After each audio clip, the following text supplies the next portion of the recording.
অনেক বিবাহিত পুরুষই জানে না নারীরা কথা বলতে চায় মানসিক চাপ কমানোর জন্য। পুরুষরা ভাবে নারী কথা বলে বেশি, এতে অনেকে বিরক্ত হয়ে যায় এবং তখন জীবন সঙ্গীর কথা মন দিয়ে শোনে না। আবার কেউ কেউ মনে করে নারী কোনো অভিযোগ দিচ্ছে মানে সে সমস্যার সমাধান দিতে হবে, তবেই সেটা সহানুভূতি প্রকাশের সেরা উপায়।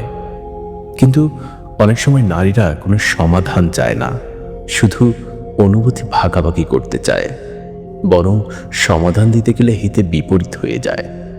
এভাবেই ভুল বোঝাবুঝি থেকে শুরু হয় সম্পর্কের টানাপোড়েন। পুরুষ ভাবে নারী অযথা অভিযোগ করছে, আর নারী ভাবে পুরুষ তার সহানুভূতিকে গুরুত্ব দিচ্ছে না। তাহলে সমাধান কি?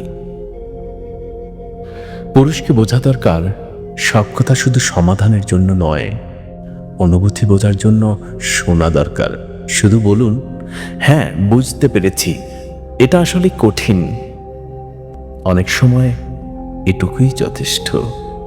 নারীদের বোঝা দরকার পুরুষের স্বভাবই হলো সমাধান দেওয়া, তাই কথা বলার সময় একটু দিক নির্দেশনা দেওয়াই যেতে পারে। আমি আসলে শুধু তোমার সাথে শেয়ার করেছি, এর বেশি কিছু না। একজন শুনতে শিখলে আরেকজন বুঝতে শিখলে সংসারের ভুল বোঝাবুঝিগুলো সহজেই কেটে যায়।